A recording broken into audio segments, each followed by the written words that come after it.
ልዩ እንግዳ ይዤላችሁ ቀርብ ያለው ከኢትዮጵያ ስለ ኒውትሪሽን ስለ አመጋገባችን ልናወራ ነው። እንግዲህ ከታመመን በኋላ ገንዘብ ከምናወጣበት ከመታመማችን በፊት ባለን ትንሽዬ በጀት አሰባጥረን ምንበላበትን ምንመገብበትና ጤናችን የምንጠብቅበትን ሂደት በቀላሉ ክሬት የሚያደርግ ፕላትፎርም ነው ብዬ ነው የማስበው። ብዙ ሰዎች አንቺ በዙሪያሽ በሚገጥምሽ በሰዎች አስተያየት በምታዩ ነገር በትክክል አልተረዱትም ብለሽ የምትዩ ነገር የተሳሳተ አመለካከት አለ በዚህ ዙሪያ ብለሽ የምትዩ ነገር ካለ እሱን አጥርተን እንጀምር እስቲ።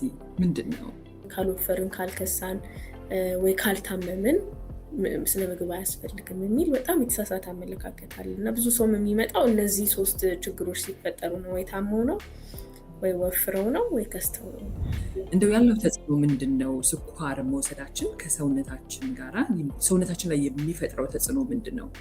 እንግዲህ 4 የሻይ ማንኪያ አንድ ሰውም አንድ ጊዜም ሊጠቀመው የሚችለው መጠን ሊሆን ይችላል እና እሱን ተጠቀመ ብለን ለ30 ዓመት እንደዛ ቢጠቀም ከ234 ኪሎ በላይ ስኳር ሰውነቱ እንዲያብላላ ያደርገዋል።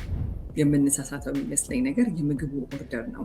ደስት ማተር ምን ቬጅቴብል ቀድሜ መብላቴ። ለምሳሌ ሁሉም ነገር ኦፕሽኑ ቢኖረኝ ስጋም አለ፣ ወጥም አለ፣ ሰላጣም አለ፣ ፍሩትም አለ ቢባል ከየቱ ነው መጀመሪያ ያለብን? በጣም ዳይቨርሲፋይ አድርገን እንደሚፈልጉት ሂደት ከለራቸውን እየቀየርን የፉድ ግሩፑን እየቀየርን ዝርያውን እየቀየርን መመገብ ግዴታችን ነው። አለበለዚያ ግጭት ነው የምናስነሳው እንደማለት ነው።